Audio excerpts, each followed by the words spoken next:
Welcome to Duskhaven Sleep Stories, a quiet place where the day gently fades, and soft stories carry you into rest.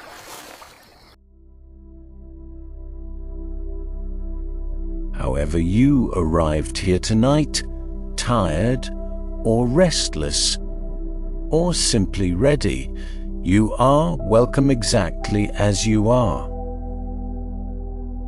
Take a moment, just one.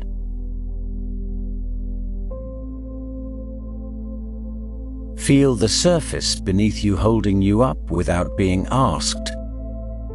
Feel the warmth of the room or the blanket, or wherever you are. Let your body remember that it doesn't have to be anywhere else right now. Breathe in and let it go.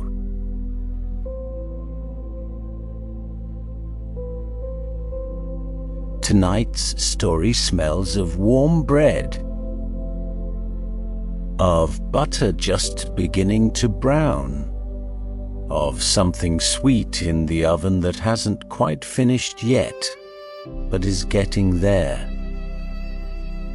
You can tell by the way the smell has changed in the last few minutes, moving from raw to almost, from almost to nearly, from nearly to yes.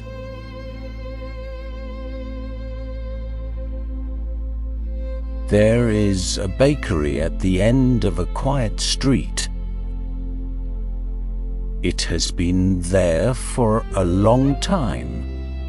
Long enough that the people who grew up in this neighborhood remember their grandmothers saying it was already old when they were young.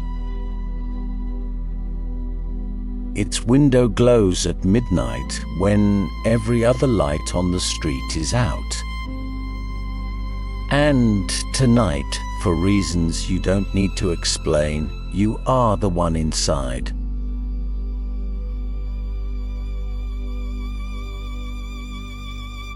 The apron is on the hook by the door. The flour is on the counter. And everything that needs to be made tonight will be made slowly and carefully and with more love than hurry. Let's begin.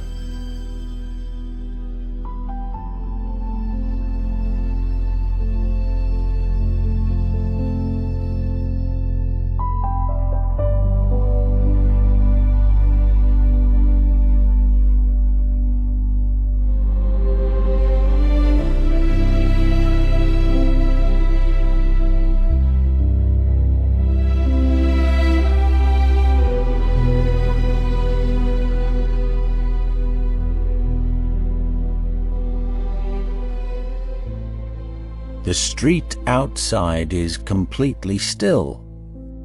The kind of still that only exists at this hour, past the last of the late-night people, before the first of the early morning ones.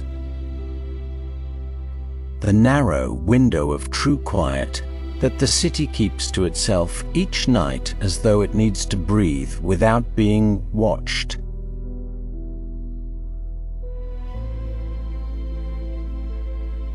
Your footsteps on the cobblestones are the only sound. And then you reach the door. The key is old and heavy in your hand. The kind of key that was made to last, that has been passed from one pair of hands to another over decades and carries in its weight the feeling of everything it has ever opened. You turn it in the lock, and the tumblers fall with a satisfying clunk, and the door swings inward, and warmth. The warmth of the bakery at midnight is unlike any other warmth. It is not the warmth of central heating, not the dry and impersonal warmth of forced air. It is the warmth of something that has been happening here for hours already. The ovens that were lit at 10, the dough that has been proving in its bowl since 9, the whole building slowly, steadily, deeply warm in the way that stone buildings become warm when they have been heated gently from within for a long time.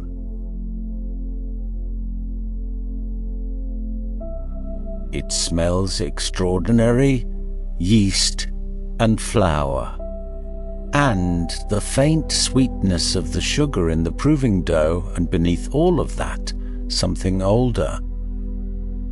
Something absorbed into the walls themselves over years of baking.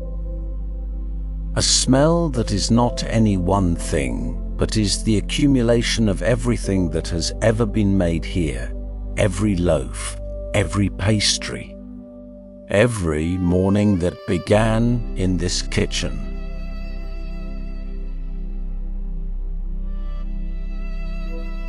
You hang your coat on the hook by the door. You tie the apron around your waist. You wash your hands. This is the first lesson the bakery teaches without any words. That the right way to begin anything is with clean hands and a clear mind. That preparation is not a delay, it is the first act of care. You look at the counter.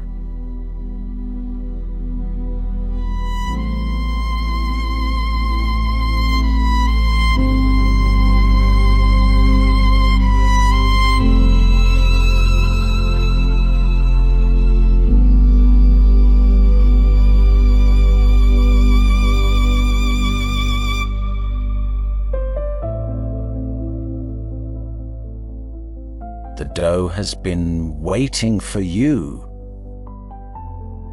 It sits in its large ceramic bowl under a clean cloth, slightly domed at the surface. The first sign that the yeast has been doing its slow and patient work while you were elsewhere, while the rest of the street slept, while the city kept its quiet.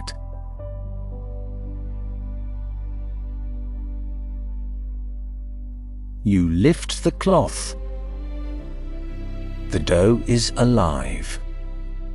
Not dramatically, not visibly moving.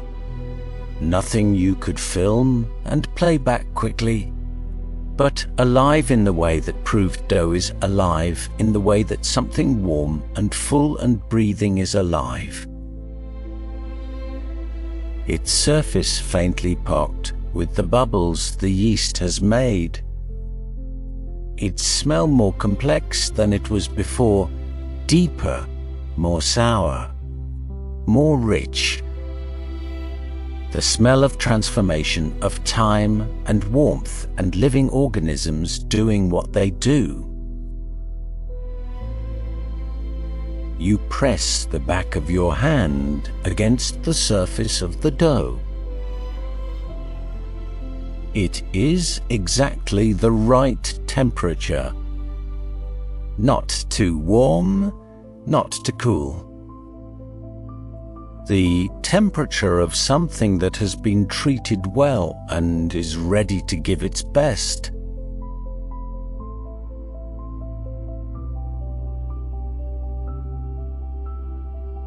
You think about that.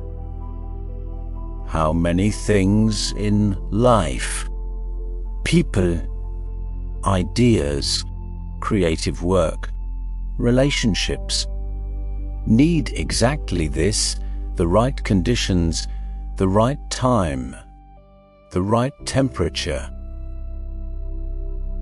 How you cannot rush them into readiness.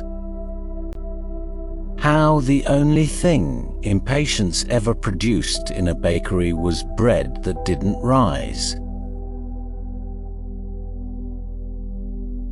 You turn the dough out onto the floured surface.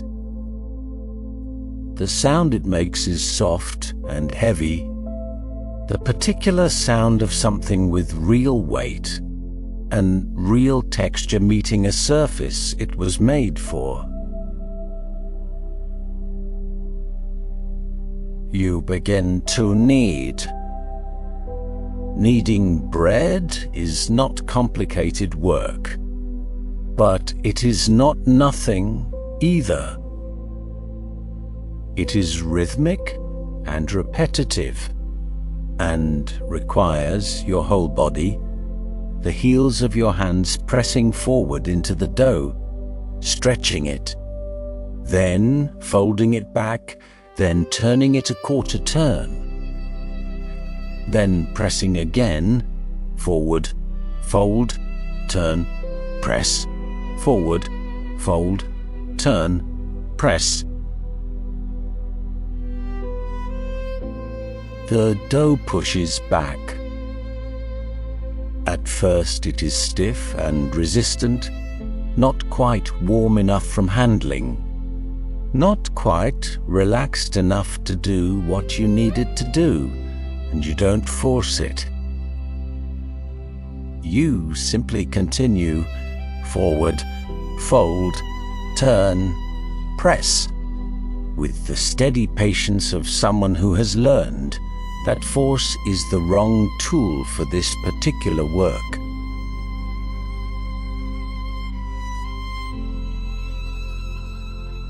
And after a while, not immediately, not on your schedule, but on the dough's schedule, it changes.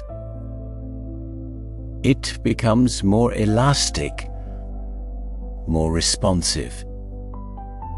It begins to stretch without tearing, to fold without cracking, to move with you rather than against you.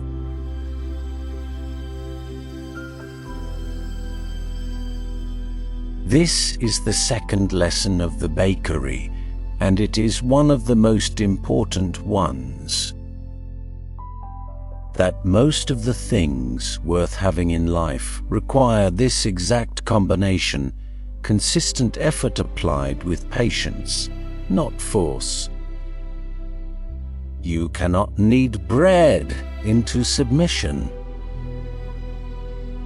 You can only work with it steadily and without anger until it is ready to work with you.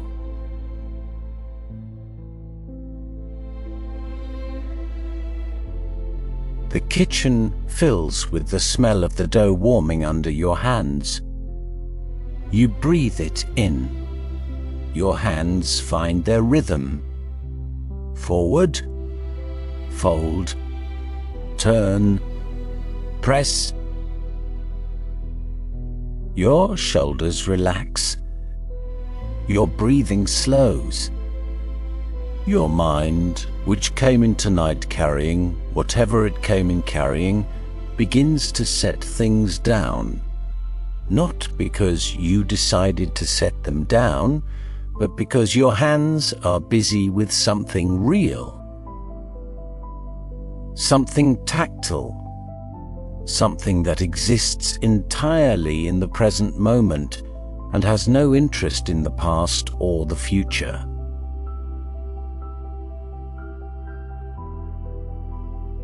Only this, only now, only the dough under your hands and the warmth of the kitchen and the low hum of the ovens, and the flour on your forearms and the rhythm that your body found and is keeping all on its own.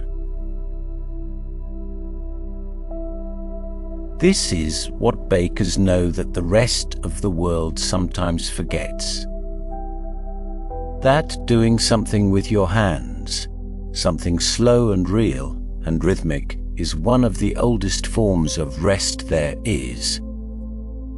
That the mind quiets when the hands are purposefully busy.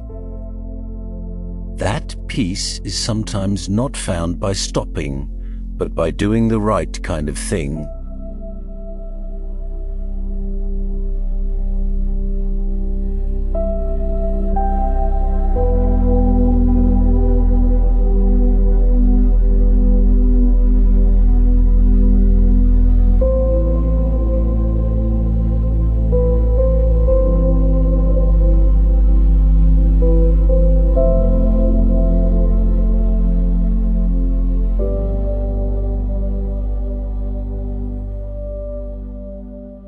the dough is ready. You know, because you press your fingers gently into its surface and the impression holds. Not springing back immediately, but remaining just long enough to tell you that the gluten has relaxed, that the structure is right, that this is the moment.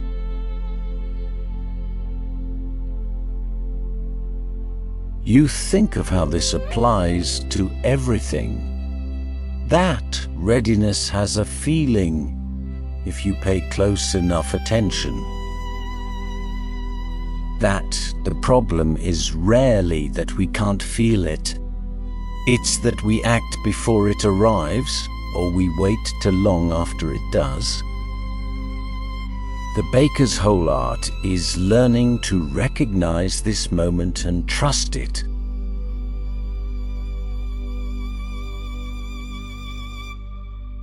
You divide the dough. Each piece is weighed, not by scale but by hand, lifted, felt, compared, adjusted. There is a satisfaction to this that has nothing to do with precision and everything to do with trust. Trust in your own hands. Trust in what they've learned.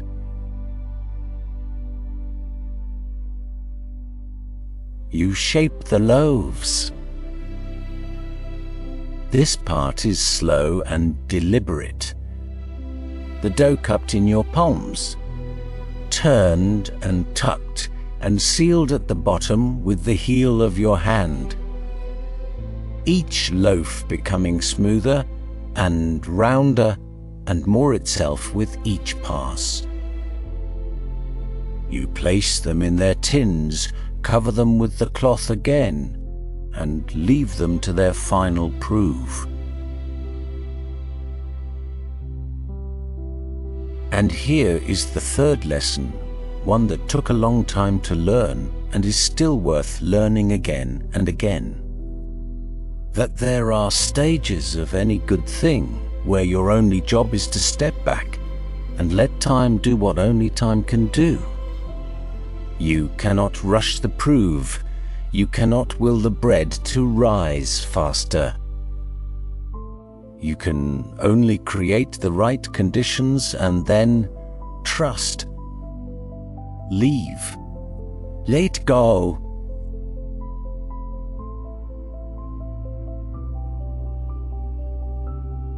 You wash your hands again at the sink. The water is warm. You dry them on the cloth hanging by the basin, and you turn and look at the row of covered tins on the counter, and you feel, quietly and without drama, the particular satisfaction of someone who has done their part well and is now allowing the rest to happen on its own terms.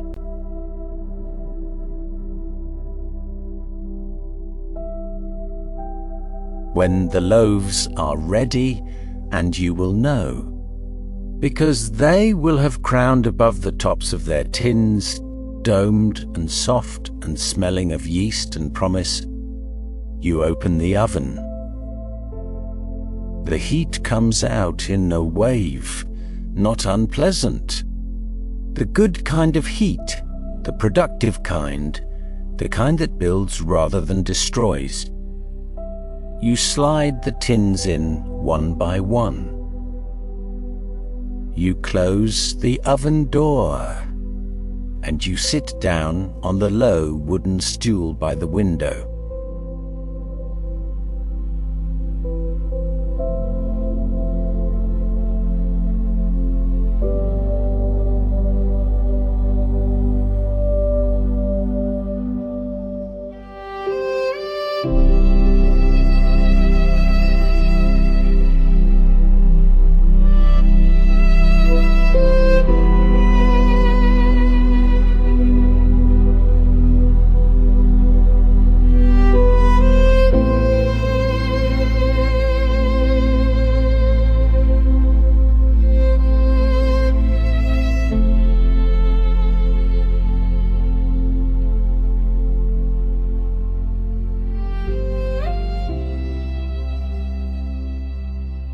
This is the part that cannot be hurried. The bread bakes in its own time, in its own heat, by its own internal logic that has nothing to do with your schedule or your wishes or how ready you feel for it to be done. You sit by the window and you wait. The window looks out on the quiet street, the cobblestones faintly lit by a single lamp on the corner. The other shops dark and closed, the street empty and clean and entirely at rest.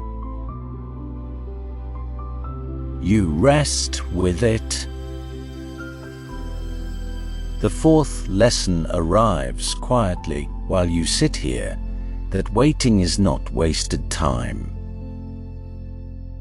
That the hours spent tending something, watching, being present, ready to respond but not forcing anything, are among the most valuable hours there are.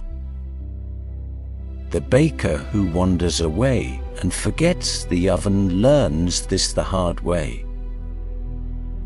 The baker who stays learns something else. That being present with a slow process changes you, even when the process itself is not visible.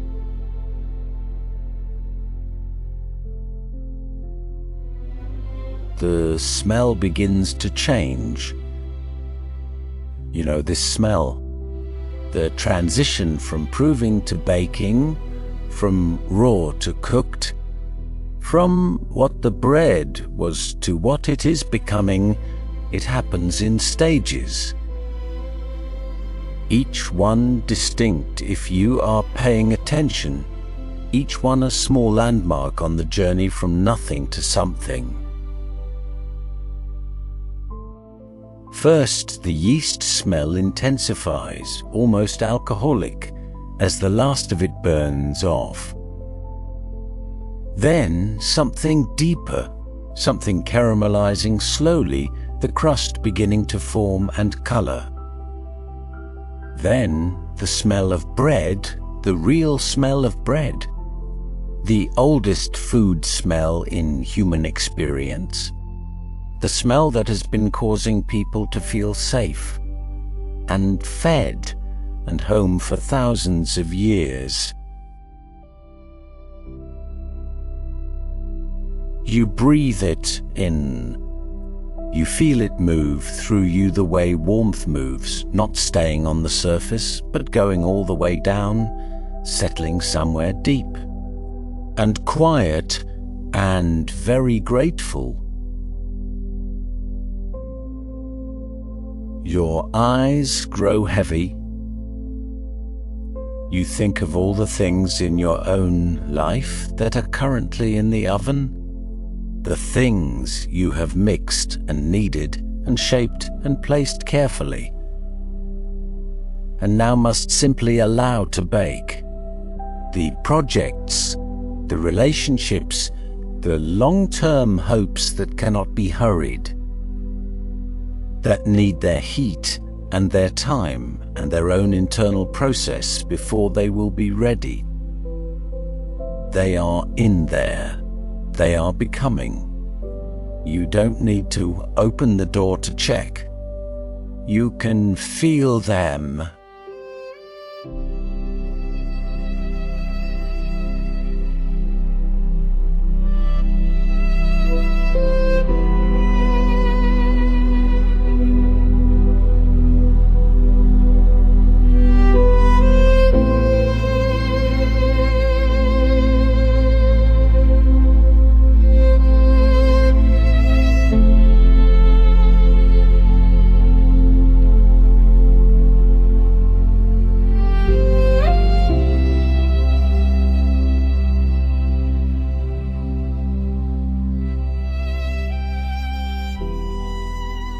The timer is not an alarm. It is simply a low sound, a soft chime, really, that says, now. You stand from the stool, You take the cloth in both hands. You open the oven door, and the warmth and the smell come out together, inseparable. The bread and its atmosphere arriving in the kitchen as one thing.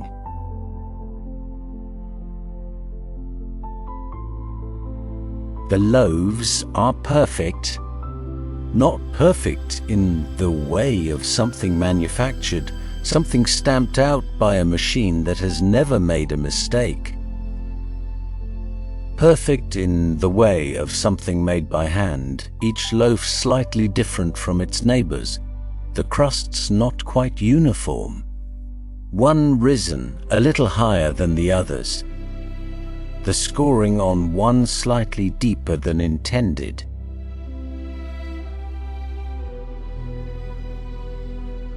Perfect in the way that only handmade things are perfect. This is the fifth lesson, and perhaps the one that matters most, that the slight imperfections of handmade things are not flaws to be corrected. They are the signature of the person who made them. They are proof that a human being, with all their variability and attention and care, was here. No machine makes bread like this. No machine could. The imperfections are the point.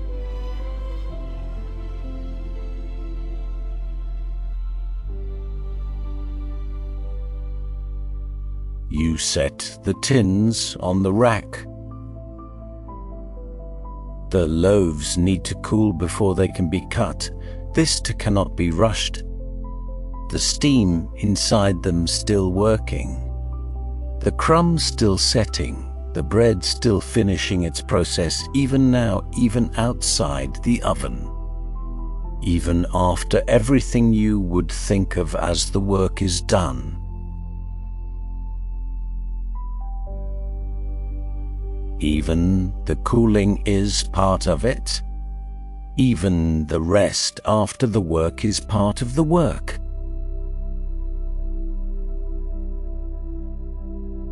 You lean against the counter. You look at the row of cooling loaves. The kitchen is warm and full of the best smell in the world, and you have made something real tonight. Something that began as separate things: flour, water, yeast, salt, thyme, and is now a whole thing, a unified thing, something that will feed someone tomorrow morning who will not know your name or your hens or the midnight hours you kept. And that is completely all right, because the bread knows, and you know, and the knowing is enough. You take off the apron. You hang it back on the hook.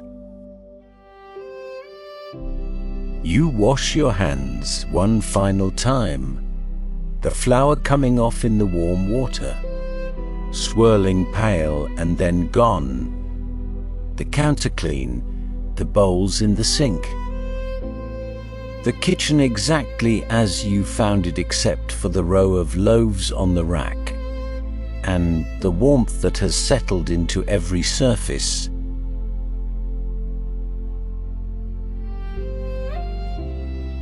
You put on your coat. You turn off the light.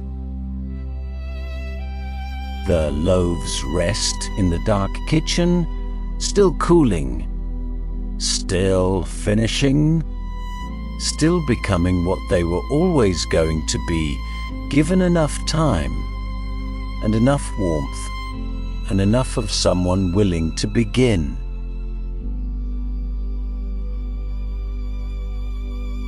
And isn't that all any of us need? You close the door behind you. The street is still quiet. The lamp on the corner is still lit.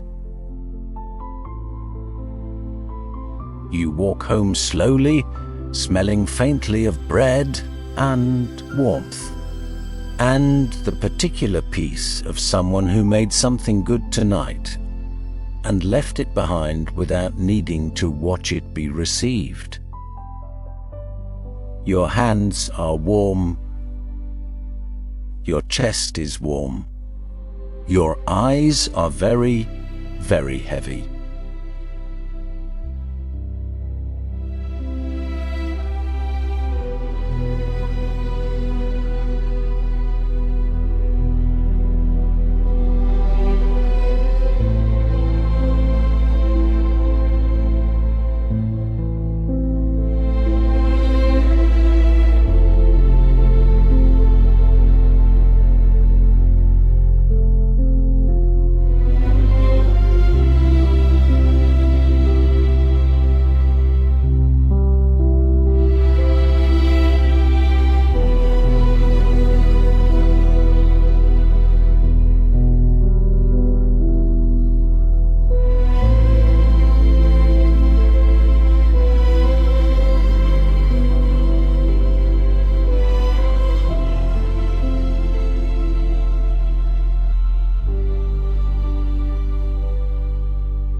Stay in that warmth, the warmth of the bakery, still in your hands, still in your coat, still in the deep breath of flour and yeast and something finished well. Feel your body exactly where it is. Feel how completely you are held.